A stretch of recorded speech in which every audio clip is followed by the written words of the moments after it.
Okay, hello chess players, we're going to play a blitz game and then analyze it when we're done. So it started with e4 and I win. Perfect.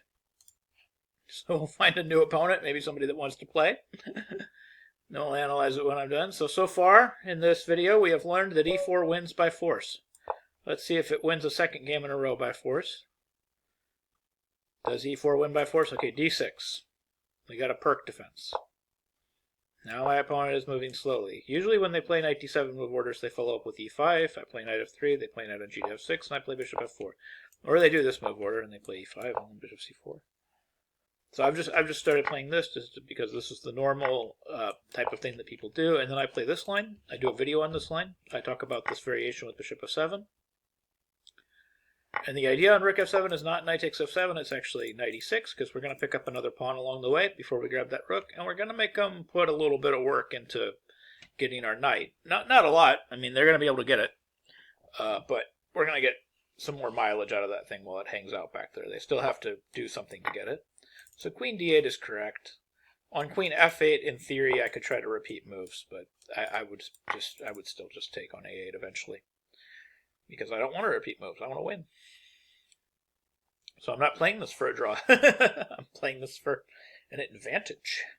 So yeah, so there's two moves here. There's b6 and b5. On b5, you're supposed to play a4. And on b6, you're supposed to play bishop e3, bishop b7, f3. Well, not f3 right away, but knight takes b6, ab6, and then f3.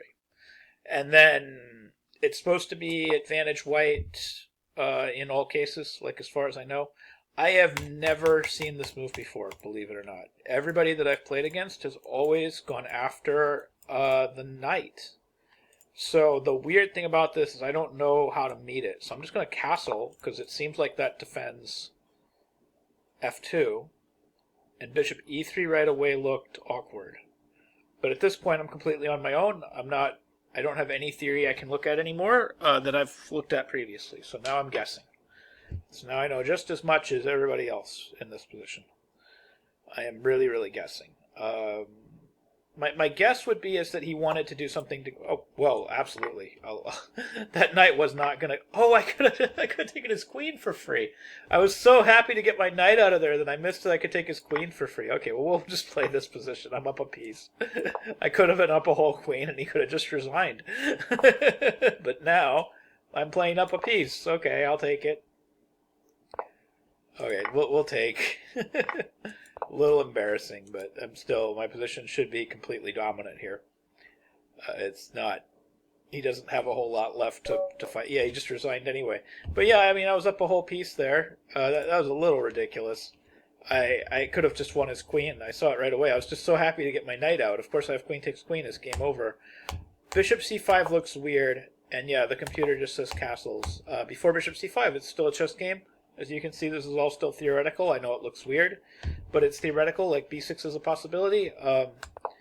Yeah, just castles, and then he hung his queen. I should just play queen takes queen, resigns, of course. There's nothing here.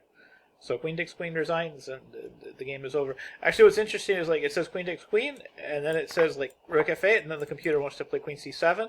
What's interesting is if I win the whole queen and my knight can still get out, I can of course just play queen takes, and then king takes, and then knight takes, and then it's just like there's nothing here to save the game. It just eliminates all of his pieces.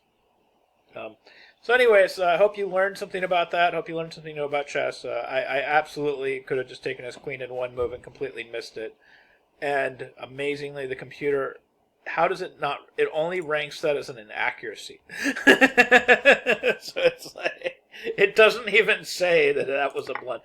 In my book, that was a blunder. Stockfish is being nice, and it's saying that not capturing the queen is only an inaccuracy because my position, of course, is still +4. Because once you exchange queens, the game is just objectively over.